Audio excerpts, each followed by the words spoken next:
So this past week in film class, we watched another TED video by Chimamanda Adichie, and it was talking about the danger of a single story. And the reason why I want to talk about this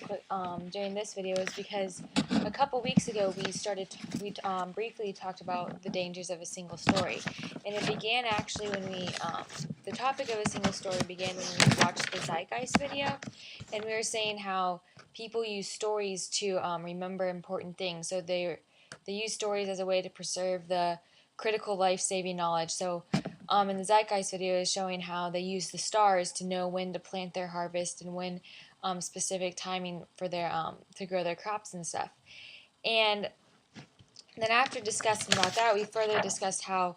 by creating stories, you are solidifying your ego box, and you can change your mode of judgment,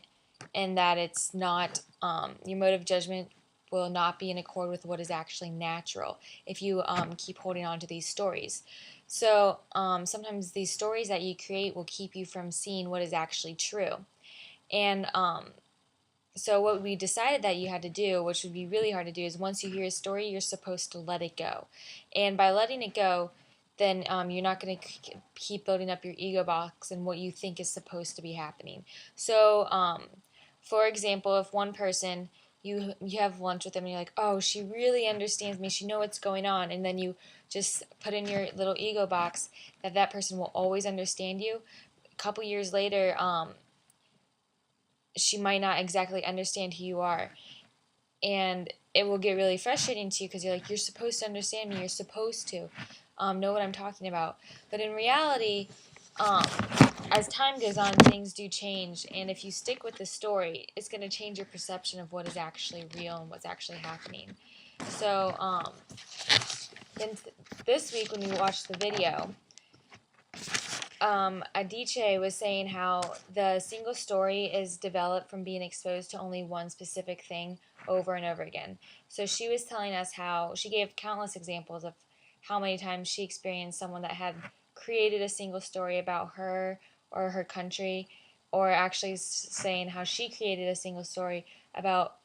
she herself created a single story about people in Mexico and immigration and stuff like that. So so that was really interesting, just to see how much a single story can change your perception on the reality of life. So with this video actually confirmed kind of what we were talking about a couple weeks ago, how it'll, by creating stories and holding on to them, it will blind you from what is actually true and what the reality of the topic really is. And we brought up in class that I kind of found interesting is what you have to worry about the most about creating a single story is creating a single story about yourself. So a lot of people just keep telling themselves, like, this is who I am, this is who I'm supposed to be, instead of actually being who they are. And I believe that by creating these single stories about yourself, you are you're only letting those other people around you see the single story that you're creating about yourself, and thus you're not letting yourself be open to them, and you're making yourself less vulnerable, and so you can't have a deep connection with anyone because you keep protecting yourself and blocking yourself off in your ego box. And so that was just a couple of the things that I found interesting about the single story, and I hope you enjoyed. All right, thanks.